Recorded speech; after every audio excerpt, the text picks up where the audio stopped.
देना। चार स्थान पर व्यक्ति से पाप होता है। पहला, झाड़ू लगाने की जगह। दूसरा, अग्नि जलने के स्थान पर पतंगे जल जाते हैं।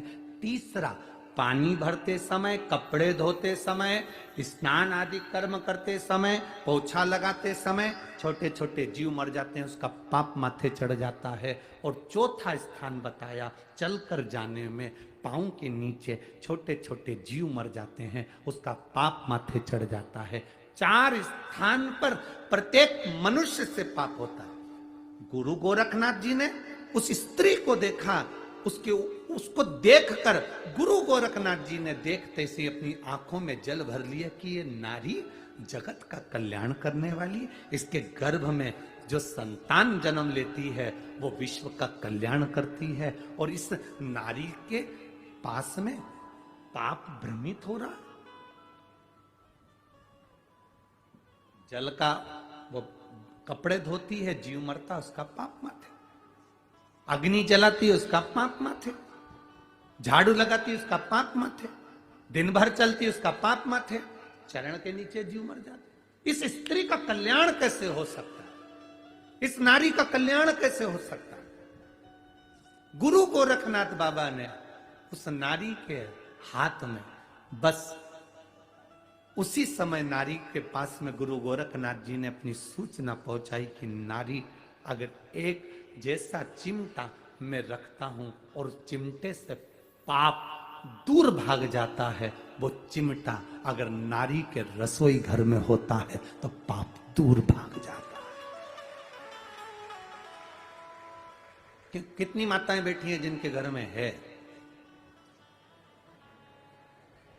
रोटी, कई काम लेती हो ना, उसको कहां रखती हो? रसोई घर में, गैस के पास में रखा रहता है, कहीं टंगा रहता है, कहीं पास, जहां अग्नि है, जहां चूल्हा है, उसके पास में चिमटा।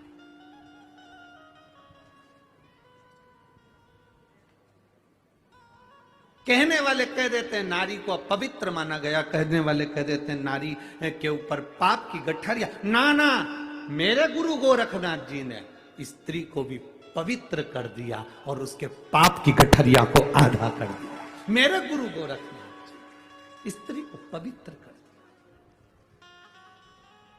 शिव के अवतार हैं गुरु गोरखनाथ, भगवान शंकर के अवतार।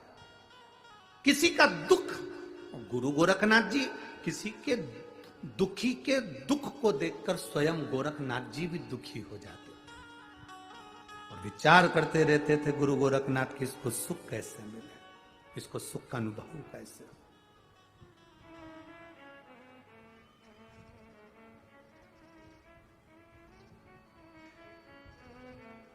तो जिन पुरुष कहे कि, कोई पुरुष कहे कि स्त्री रोटी बनाती है पाप उसके माथे चढ़ेगा, झाड़ू स्त्री लगाती है पाप उसके माथे चढ़ेगा, कपड़े स्त्री धोती है पाप उसके माथे चढ़ेगा, तो ये अंदाजे में मत रहना, चिमटा है,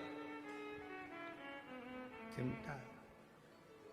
ऋषि, संत, साधु, नागा साधु, तपस्वी, साधक, उपासक, भजन करने वाले अपने हाथ में चिमटा रख लेते।